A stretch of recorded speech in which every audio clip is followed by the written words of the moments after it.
Former Republican Congressman Joe Walsh was once a proud ally of the right-wing Tea Party. He hated Barack Obama, obsessed over radical Islam, and endorsed Donald Trump in 2016. He's since become a never-Trump Republican, regretted a lot of his old offensive comments, and even voted for Joe Biden. He and I had many conversations when I was at MSNBC and agreed on a lot about the threat posed by Trump and MAGA. But where we disagree a lot is on Israel and Gaza. So this interview is in two parts. First, we're going to talk about what we agree on, the danger from Trump, and then in part two, on what we disagree on, the danger from Israel. Joe Walsh, who now writes The Social Contract on Substack, joins me now. Thank you, Joe, for coming on Mehdi Unfiltered. Good to be with you, my friend. Good to be with you in person here in DC. Yeah. We spoke many years remotely when I was at MSNBC. We're now back into a second Trump term. We are over 5 weeks into a second Trump term. Is it as bad as you thought it would be? Is it worse? What has stood out to you the most from the past month or so? I think it's worse. I'm not surprised, but I think it's worse. Mehdi, what stood out to me is, not you and not me, how the Democrats seem to be caught flat-footed. He told us every single freaking day during that campaign what he was going to do. He told us every day during that campaign he was going to be a dictator, a king. And for him to win and then be sworn in, and the Democrats really don't know how to react to it, that's been mind-boggling to me. One thing I don't think any of us, correct me if I'm wrong, even you, but certainly not me, quite anticipated is that this would be a co-dictatorship, that you would have President Trump and President Musk. It's almost crazy to think that 6 months ago, Musk had not even been on stage with Trump. Like, that's how quickly it all happened. He endorses him in the summer, turns up with him in October, and is now made a special government employee or whatever he is right now. You have been a close student of all things Trump for almost a decade. Is Musk working for Trump, or is Trump working for Musk? I think Musk is working for himself, and he's working for Trump. Mehdi, we're in a constitutional crisis. Yep. And it just pisses me off when people say we shouldn't say that yet, because he hasn't formally defied court orders yet. Bullcrap. We're supposed to have 3 independent branches of government. I worked in one. Congress isn't there. I don't think the American people realize that. We only have 2 independent branches of government right now. My former colleagues, Mehdi, they have pledged fealty to him. They don't give a flying you-know-what about the Constitution. A healthy Congress would have hauled Elon Musk's ass in front of them under oath 3 weeks ago and just said, what in God's name are you doing? Just tell us what you're doing. But they roll over again and again. I mean, you and I spent many years discussing how Republicans in Congress roll over for Trump, but now they're rolling over for Donald Trump and Elon Musk. It's bizarre. The cult is extended to 2. They roll over because, you know, politicians want to get reelected. Well, he's threatening to pay for primaries against any Republican. Oh, my God, yeah. Now, Musk is not as popular with the base, I hear from them every day, as Trump is. Trump's hold on the base is ironclad, and it'll never let go. They fear Musk's money, because he will put money into primary challenges. It's interesting you talk about Trump's grip on the base, and I agree with you on that as well. I remember when people were saying, Ron DeSantis will win the nomination. I said, no, he's not. Trump will defeat DeSantis. And people didn't believe us, but we were right. He has a grip on the base. There was a lot of talk about conservatives peeling away from Donald Trump, disappointed by the insurrection, not wanting to see a return to chaos. They would prefer a DeSantis. They might switch over to Harris. There was the whole talk of Nikki Haley Republicans, which I always thought was weird because Nikki Haley endorsed Trump. So you are a never-Trump Republican. Democrats spent a lot of time wooing never-Trump Republicans.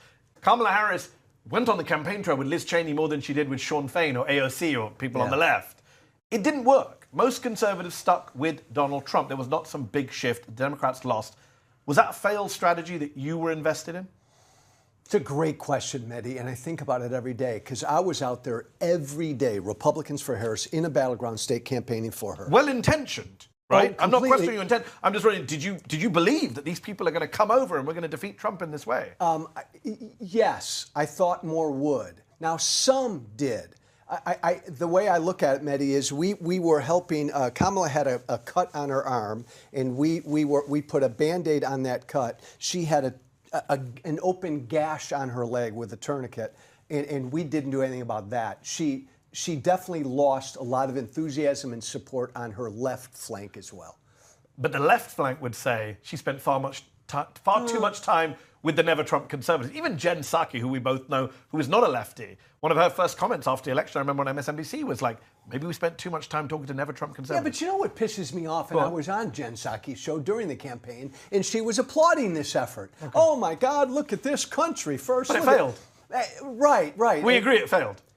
No, well, it did. She didn't get elected. I think there were bigger problems at play. I think we helped to a very small degree. So how do you feel about the fact that Donald Trump in 2024, not only did he win more votes than he won in 2016 and 2020, but he also won the popular vote for the first time? This is a guy who was twice impeached, multiple felony convictions, incited insurrection in plain sight, found liable for sexual abuse. Like, this is not the 2016 apprentice Donald Trump. Let's give him a chance to go burn it down. We don't know much about him. Right. This is a decade in, and he gets more votes than ever before. What do you think about the American public? What do you think about the conservatives in America when you see that? I blame the Democratic Party, and I blame Joe Biden. And by the way, Mehdi, the popular vote thing is freaking deceptive. Yeah. And I may be a rare conservative that would get rid of the Electoral College. So would I. Because a lot of Democrats in blue states just stayed home. Yeah. So the popular vote doesn't matter. That's deceptive. Look, Kamala Harris made mistakes. I think Joe Biden, I put the lion's share of blame on him. His bitter old ego kept him in way too long. But the Democratic Party, Mehdi, has problems. We're living in a populist moment. Yep. Average people are pissed off. Yes. On one side, they see a demagogue who's telling them brown and black people are a problem because they're eating your cats and dogs. Yep. On the other side, we have the Democrats who are just ignoring these issues. So they went with the lion demagogue over the party that they told me, Mehdi, every day wasn't listening to them. He obviously is not interested in democracy himself, and there will come a time, as we discussed a moment ago, where he just completely ignores a major court ruling, says out loud, "I dare you to stop me," which is what J.D. Vance in the past has encouraged him to do. What happens then, Joe? You're a former lawmaker. What happens to America? Should we be worried about political violence, civil war even? Hell yes. And I think when it warms up, I think this summer is going to be violent. I think Americans are going to take to the streets. There's part of me that believes Trump wants Americans to take to the streets because Trump wants to use the military. But he will defy court orders in a very public way. And again, Congress won't do anything. So then what happens? Congress then can issue contempt orders on Trump. But then we're technically really in a constitutional crisis. And I think then, look, if the courts right now are overwhelmed, if we have a Congress that won't do squat, again, we need an opposition party, and I don't really see the opposition party. The American people are going to have to rise up. The opposition party says, well, we don't have any leverage. This is what Hakeem Jeffries says out loud. We don't control the House. We don't control the Senate. We don't have a majority on the Supreme Court. What can we do, they say? Yell and scream and keep Chuck Schumer away from a camera. I love Hakeem Jeffries, but again, Mehdi, they talk to us like Democrats talk to us like politicians. What was it, 3-4 weeks ago, 67 innocent people die in a plane crash in Washington, D.C. Donald Trump's immediate reaction, cut through the bullshit, was to blame brown and black air traffic controllers. Yes. And Democrats responded to that by, oh, it's too early. Oh, that's a little out there. They're playing by old rules still, a decade in. Completely. He's appointing Dan Bongino to be deputy director of the FBI. And I don't hear much noise from Democrats about that. And Dan Bongino 2 days ago said Trump should defy court orders. He actually said that he should set up a courtroom in the White House like Bane and Scarecrow in The Dark Knight, who, of course, were the villains of that movie. It's interesting that they're just openly saying we are villains. I wish the Republican cavalry would be coming. They're not coming. I was Tea Party because of this. I feared concentration of power. For Tea Party, they sold out a long time ago. It's got to be. There's not. Where are the libertarian Republicans who claim to care about the Constitution? Mike Lee is biggest toady out there. Where are these people who claim to care about the Constitution, the courts, separation of powers, small government, free speech? Where are they? They're still in power. And if they did what I did, they wouldn't be in power. So there's your answer. The Libertarian Party has become MAGA. So this is why I jump on Democrats all the time, because they're the only shot we've got an opposition voice. But they're utterly out of touch, and you said it, they're playing by the old rules. Again, during the campaign, every time Trump speaks, he lies. But he goes everywhere to lie. The one criticism of Harris, Mehdi, was they tried to protect her. Play by the old rules. Get in front of the Washington Post. And screw that. Get in front of you. Go on the Joe Rogan show. Go everywhere. But they need a communicator who can do that. I don't think she would have done a good job on the Joe Rogan show. The bigger issue is they didn't have a natural communicator. They need that next time round in 2028. It worries me, obviously, that you were so instantaneous to say hell yes when I said you worry about civil war. That's quite a big statement. Some people say that's hyperbole. It's alarmism. A lot of Americans, you go outside the studio, streets of DC, people just living their lives. They're walking around fine. They may not like Trump. They may think he's a buffoon. They might be slightly worried about some of the stuff he do. But most Americans are pretty complacent, I would argue. The MAGA base, and I think your listeners need to hear this because I still engage with them every day, they're welcoming violence. Like they want the left and Democrats and ordinary people to say, this is crazy, let's take to the streets. Trump wants violence. MAGA wants violence. I just don't think the American people fully understand kind of this unprecedented moment we're in. And of course, Trump remains pretty Teflon. We've seen his polling is bad. I hear people saying, look how bad his polling is. He's the most unpopular president at this point in his term, but doesn't stop him from having momentum, leverage, power. He's survived so much. I mean, he literally is the Teflon politician of our time. I mean, he survived convictions. He survived rape accusations. He survived all sorts of things. The Russia stuff was big in term one. In some ways, I feel like it's coming back in term two. It didn't really work for Democrats in term one. Now look, I'm no fan of Donald Trump's support for Vladimir Putin and selling out the Ukrainian people. You wrote recently on your Substack that Donald Trump, quote, is a Russian asset. Your words, Russian asset. Yeah. Like I said, I'm not a fan of his love-ins with Putin. Clearly, there's something dodgy there.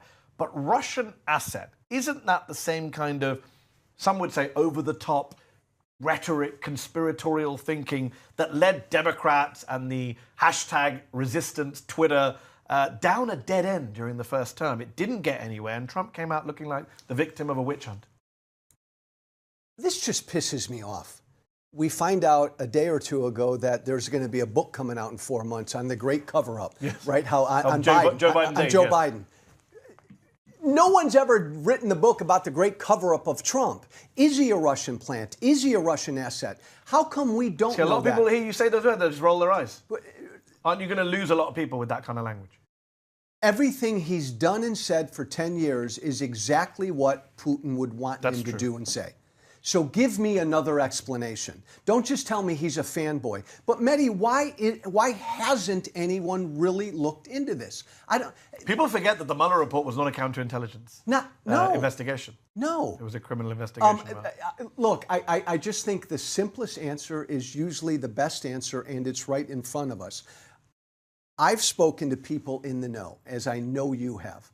And damn near everyone I've spoken to who is familiar with the intelligence has said to me privately, of course, Trump is compromised by Putin. People would say he's too chaotic and too ignorant and too narcissistic and too impetuous to be any kind of asset plant Russian intelligence person. Well, that's all true. But he also cares about money, and he couldn't go anywhere on the planet to get money for a long period of history. His sons bragged about it. His sons bragged about it, except for Russia. I just think right, Mehdi, so this is really, the question is, come on, how do you beat Trump? Let's talk about the price of eggs, because now he owns it, or do we keep talking about the rule of law and democracy? Yeah. You got to talk about both. Okay. I think. All right, let's pivot a bit. Okay. You have been an outspoken opponent of Russia's invasion of Ukraine, going as far as to call it a genocide. But when it comes to Gaza, you've criticized people for calling Gaza a genocide. Why is that, Joe? Why is what's happening in Ukraine a genocide, but not what's happening in Gaza, when far more people have been killed and displaced in Gaza than in Ukraine?